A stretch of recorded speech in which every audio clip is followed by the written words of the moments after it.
us from waltzing back into rekindled flames? If we know the steps anyway, we embroidered the memories of the time I was away. Stitching, we were just kids, babe. I said I don't mind, it takes time. I thought I was better. So is this Just Kids? Was that was mentioned in one of the earlier ones, wasn't it? The Patti Smith reference. And I do remember reacting to this on YouTube ages ago, but I can't remember what I thought about it. But the opening lines of this speak to not just romantic relationships, but habits. Old habits die hard, don't they, man? You know, you're stuck in a groove. And I suppose that's what annoys me about myself sometimes is the difficulty I've had in breaking habits. I'm much better at it now, I suppose. And I've broken, pretty much all the bad ones, but there's always room for improvement.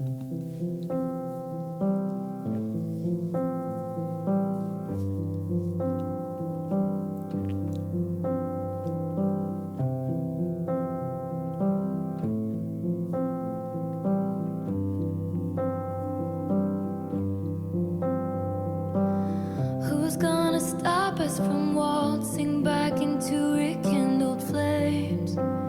If we know the steps anyway, we embroidered the memories of the time I was away.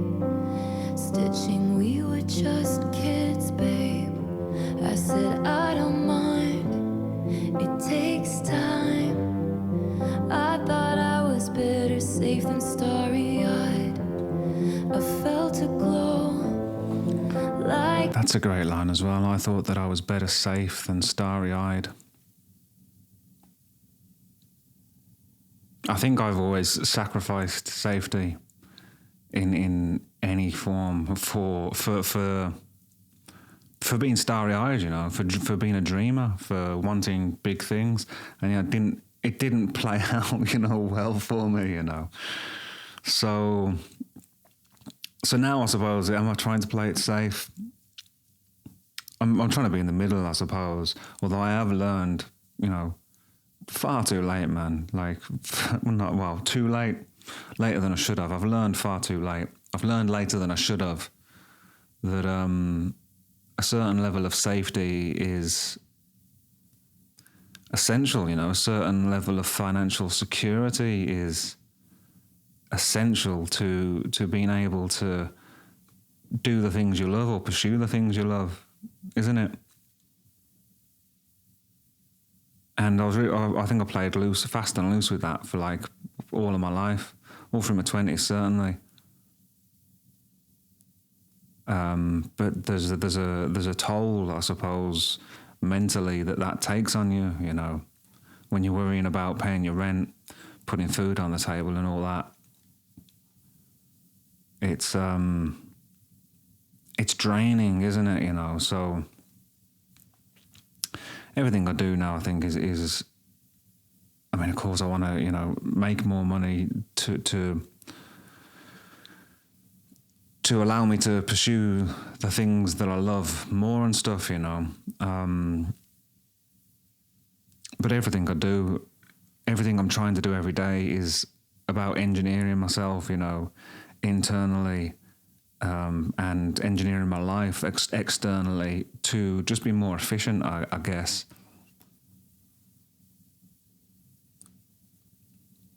Yeah. Does everyone struggle with this? There's no end point to that, is there? It's got to be. We've got to evolve continually, I guess, and adapt continually. And because there's no I don't know where the dream comes from, or that vision comes from, where it's like sitting on a beach drinking fucking martinis or whatever it is, pina coladas. Oh, I've made it. But but that's not it, is it? That's not it. I think the real positive emotions, the joy in life, for me, comes in achieving things, I guess, whether they are like bigger or smaller, you know. If I can have a good week and just do yoga every day, or just make sure I exercise every day, you know, or just not eat any crap at all, that gives me a positive emotion. Playing some music and putting something out, you know, as little as I've done so far. I've got another version of Oh My Good God, which it's probably going to be out. If you're watching this on the Saturday, I might put it out later today, or it'll be out tomorrow anyway. But like when I put out Lover, the cover of the Taylor Swift song, you know, like I get a satisfaction from that, you know. And then I mean, the wonderful things everyone was saying about it on here and on YouTube, that's like awesome as well, you know. I suppose because I guess that was the first one, I guess, that I put out on YouTube. Well, since I've had the Patreon anyway, right? And I guess it just felt good to me, you know. So I was like, it's one thing, I suppose.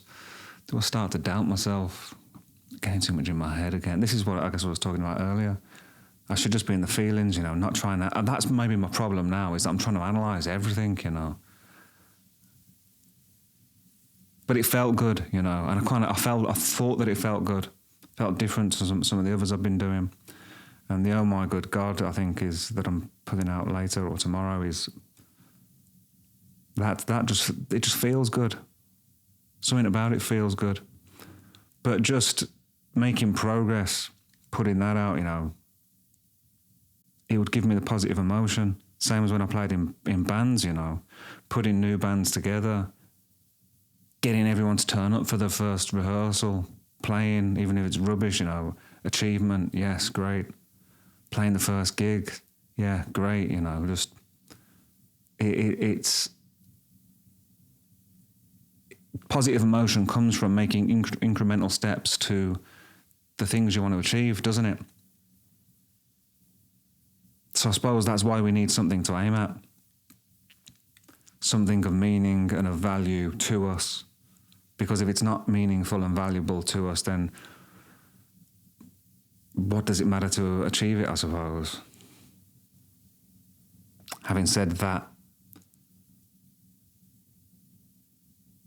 well, no, I was going to say, having said that, like when it comes to, you know, making more money, I used to think money was a dirty word as well, I suppose, you know.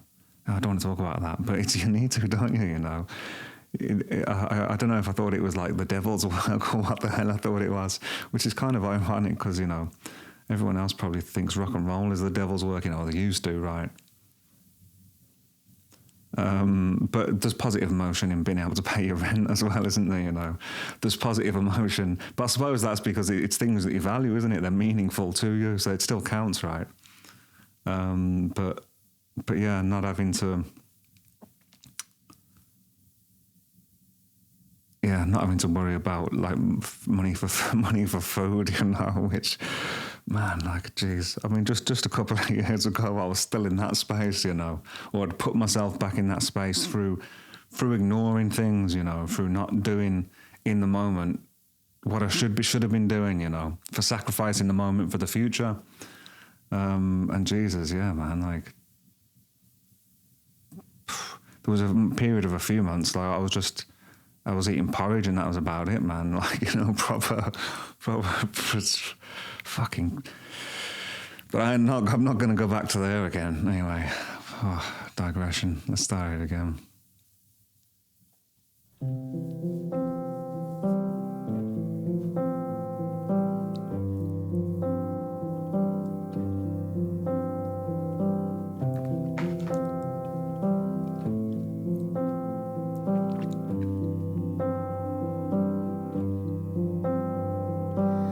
Who's gonna stop us from waltzing back into rekindled flames? If we know the steps anyway, we embroidered the memories of the time I was away. Stitching, we were just kids, babe. I said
nice one, this, isn't it? I think I prefer the simple things, you know. Production is just gorgeous. Tell me the truth when you blew in with the winds of fate and told me I reformed you when your impressionist paintings of heaven turned out to be fakes. Well, you took me to hell too, and all at once the ink bleeds. A con man sells a fool a get love quick scheme. This is a brilliant one, isn't it? I think this might be one of my favourites on the album. Let's just have a quick look at the set list, the track list. Fortnight, Tortured Poets. There are some great ones, you know. I mean, maybe there are some, you know, obviously that I'm not that as taken with. I mean, I'm interested to get through the rest of this album and then get through the anthology. And I might just put together, you know, an abridged playlist or something and, you know, to condense it into one record. Wonder if that would make sense, just for a bit of fun. Yeah, this is the pain is, what's the word? Visceral. I can feel it, you know, not just in a lyrics, but in a delivery of the melody. And it's quite a simple melody, isn't it, as well? But it really carries such meaning, you know. This whole song is really simple, but it's awesome, isn't it? You low down boy, you stand up guy, Holy Ghost, you told me I'm the love of your life. You said I'm the love of your life. About 1,000,000 times. Who's gonna tell me that The love of your life, the love of my life, those are interesting concepts and phrases as well, aren't they? Because if you're in love with somebody and you say that you love them, like, does that mean I love you now? Does that mean I love you forever? It takes a certain kind of maturity, I suppose, to be able to say that with any certainty, you know. And I suppose that's what it's supposed to be, what marriage is about, isn't it? You know, that is the point where I promise, you know, to love you forever, no matter what. I suppose that's the idea behind it. That there's no running away, you know. No matter what happens or how ugly things might get internally or externally or whatever, you know, whatever problems the world might throw at you. That's what that means, doesn't it? You know, that it's me and you, and I ain't running away. I suppose that's the idea behind it. Of course, it doesn't always work out like that, does it? And I suppose it takes a certain kind of maturity to say, to not say that you're the love of someone's life, right? At a young age, because if you're feeling that sort of passion, or whatever it is, you know. I mean, maybe someone asks you it, you know, like, what are you going to say then? Nah. What do you mean?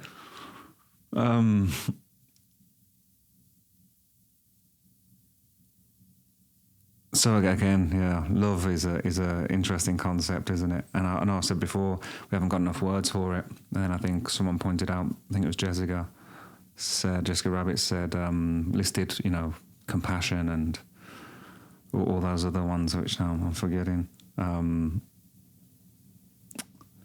But that's true, isn't it? But love, I suppose, cannot be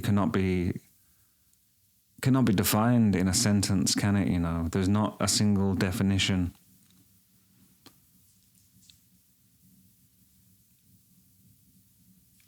But yeah, it's interesting for me to think of, you know, saying I love you, you know.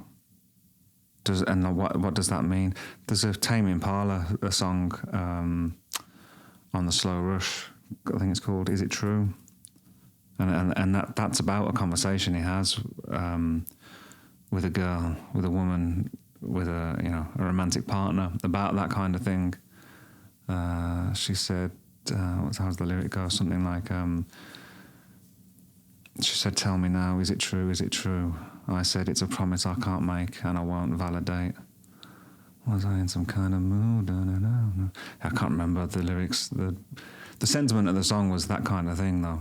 Truth when you blew in with the winds of fate and told me I reformed you when your impressionist paintings of heaven turned out to be fakes. Well, you took me to hell too, and all at once the ink bleeds. A con man sells a fool a get love quick scheme, but I felt a hole like this never before and ever since. If you know it in one glimpse, it's legendary. What we thought was for all time was momentary. Still alive, killing time at the cemetery, never quite buried. You cinephile. So I'm just thinking about marriage again now, you know, and this concept that people think it's forever. Isn't it terrifying to think that, like, how many people get that wrong, man?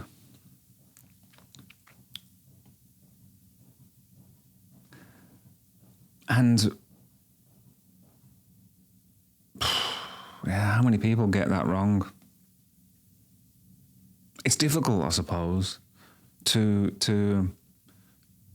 is it difficult?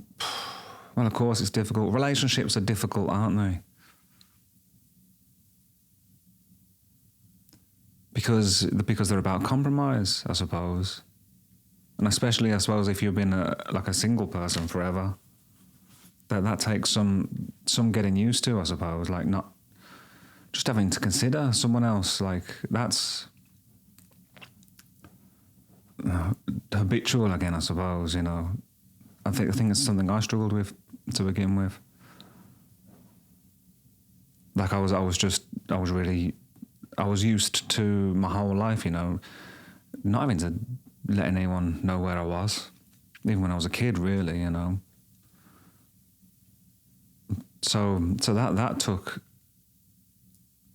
a bit of getting used to for me. Is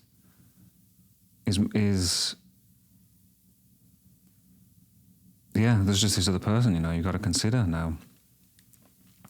Which, you know, it's not a problem, is it? It's nice to have someone to care about you and all that, and but yeah, that took me a lot of getting used to. The cemetery, never quite buried. You cinephile in black and white. All those plot twists and dynamite. Mr. Steal your girl, then make her cry. You said I'm the love of your life.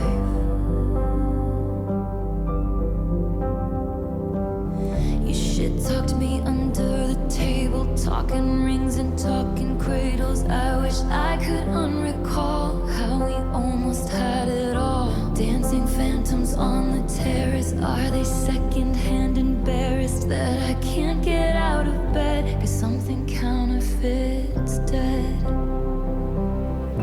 It was legendary. That's an interesting point as well, isn't it? That I can't get out of bed because something counterfeit's dead.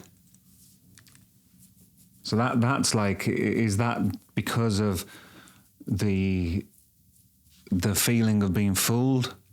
Is that the hurt and pain from that? I suppose it is. But also, yeah, they're second-hand embarrassed because she can't get out of bed because something counterfeit's dead. Maybe that's like the way I was inclined to look at things, I suppose, in a way that I would be like, well, it's over, you know, it wasn't real. So if it wasn't real, what does it matter? But I was probably not always like that, you know. It's interesting actually having conversations with my girlfriend recently about previous relationships. She always wants to dig, you know, and find out, you know, why I'm like I am, you know, I suppose. And she makes some progress, but of course, you know, I've got great resistance in me, you know. I'm like, why do you want to talk about this for, man? You know, some of it is helpful, you know. But yeah.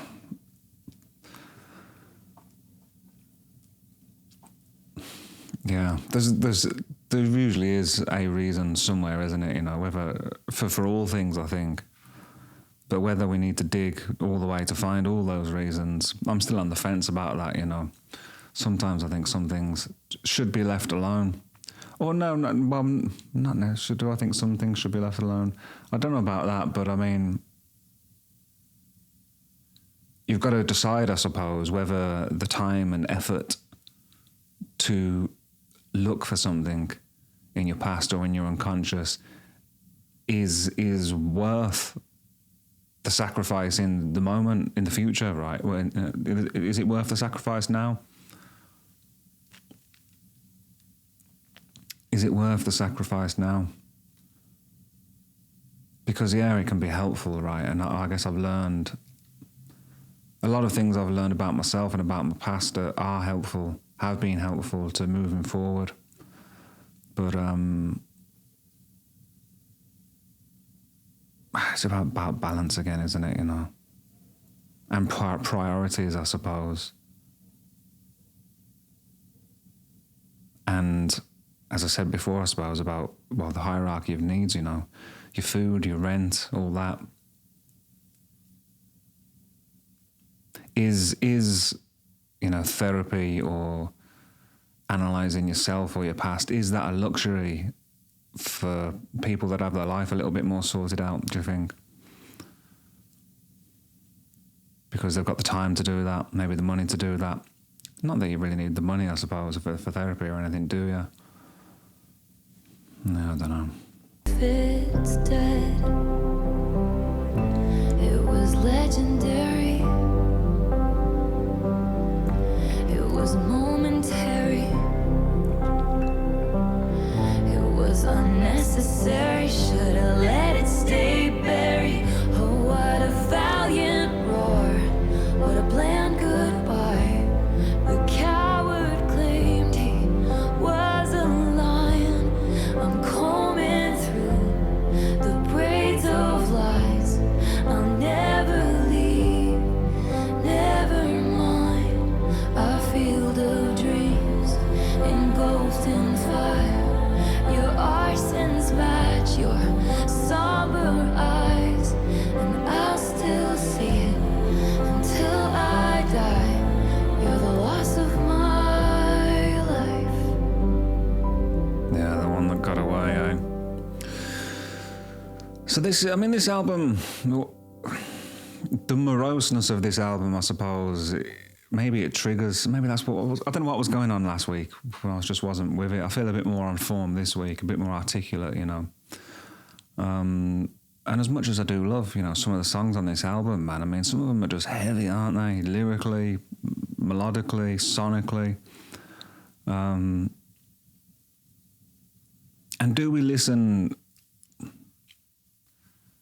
do the records that we listen to reflect our mood, you know, or what's going on in our lives? Do we look for things, I don't know, like, how many of you listen to this record regularly? And why do you listen to it? Is it solace? Does it make you feel good? Does it make you feel bad? Like, if it makes you feel bad, I mean, why would you listen to it? Ultraviolence was a really important record for me, I suppose, when I was like pretty severely depressed. Not really realising that I was depressed until after it had finished, you know, after like 5 or 6 years. But looking back, that was a record I listened to a lot. Darklands by the Jesus and Mary Chain as well, you know, a very sad, morose record. And I don't really listen to those albums anymore, you know. I listen to upbeat stuff. And I know we can listen to upbeat stuff, I suppose. I was still listening to upbeat stuff then as well when I was depressed, you know. But I guess my tendency now is just not to go for the sad stuff, which is probably good, right? Because it reflects a more positive time in my life. But I've been listening a lot to Showgirl. Richard Ashcroft's got a new album out called Loving You, I think the album's called. That's pretty upbeat and good. Sigrid, does anyone remember Sigrid? She had a hit called Strangers, I don't know, 6-7 years ago, maybe more. Don't Kill My Vibe was another one. But anyway, I thought those songs were great, you know, back in day, and I can't believe she didn't blow up. And then I check in now and then on the records that she's done since, and I hadn't been that taken with it, but she's got a new record out, which I forgot what it's called, but oh man, it's excellent, you know. It's probably my second favourite album of the year, behind Showgirl. You can just check, it's the most recent one. It's got a song called Fort Knox on it, which is really good. But it's really upbeat and some great melodies, some great songs, great production. Yeah. I'd recommend it.